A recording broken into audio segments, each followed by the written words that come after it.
Americans tend to like roomy vehicles, so it's a mystery that mid-sized crossovers such as the Ford Edge aren't wildly popular.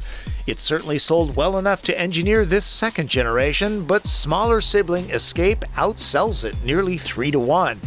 Toyota Venza and Honda Crosstour have been axed, so cross-shopping is pretty much down to Sorento, Santa Fe, Murano, maybe Outback.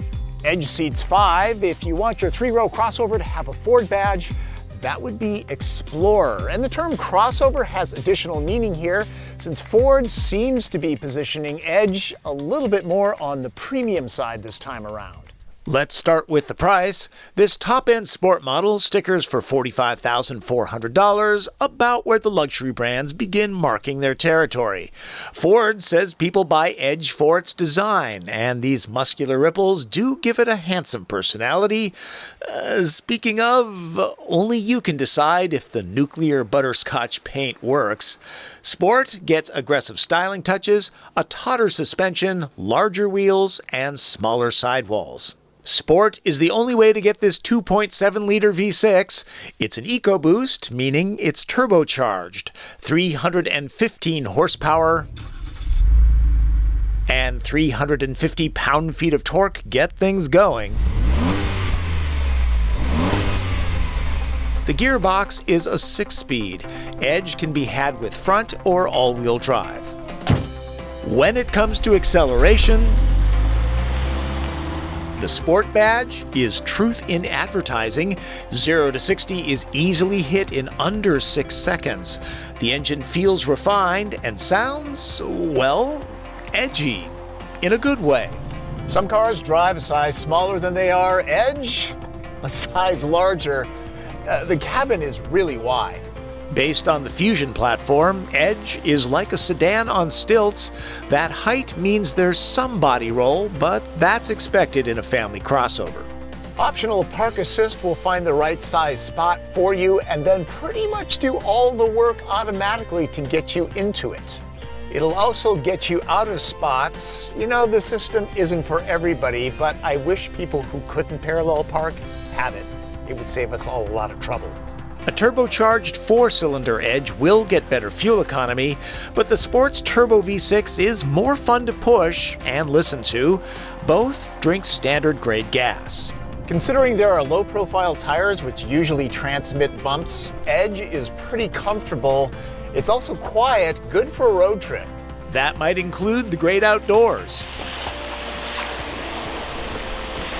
While the Sport model with that wheel and tire combo isn't the best choice for off-roading, I did sling a little mud with it, and it was just fine.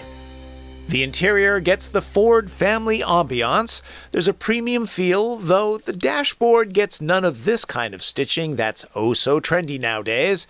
Sculpted seats cradle, cool, and cook your backside.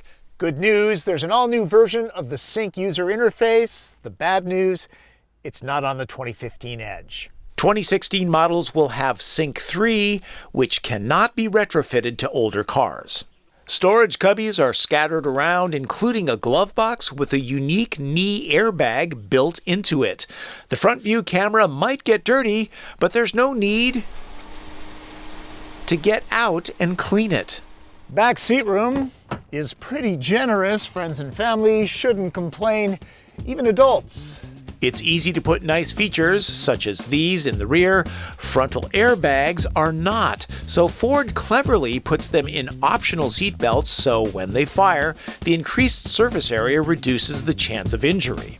Imagine this is a big bag of groceries, this is a squirming toddler. I love this feature. Sorry, Junior. Also handy is not having to reach way over to the seats to fold them down. The TP trunk test is always done with 2 rows usable, though. Edge does pretty well here, easily swallowing up a dozen packs of the 2-ply. Many buyers want a 3rd row when their crossover gets larger than CR-V, Escape, or RAV4, but those who just want additional room and comfort will find Ford offers an Edge. Talking to the Blue Oval folks, it's interesting how they've been able to make Edge work while Honda and Toyota have dropped out of this market. Ford says annually they sell around 320,000 Escapes, 200,000 Explorers, and around 120,000 Edges. They are baffled that Jeep Grand Cherokee shoppers seldom ever consider Edge. Have to believe that's because Jeep buyers want the image and the ability to drive to the top of Denali someday, though few ever begin to challenge the Jeep's capability. And really, Edge sits in an unusual position since Santa Fe and Sorento are available with 3 rows, and Outback is pretty much a station wagon. That's my opinion of the 2015 Ford Edge Sport. You have stuck around to the very end, making you smarter than the average bear.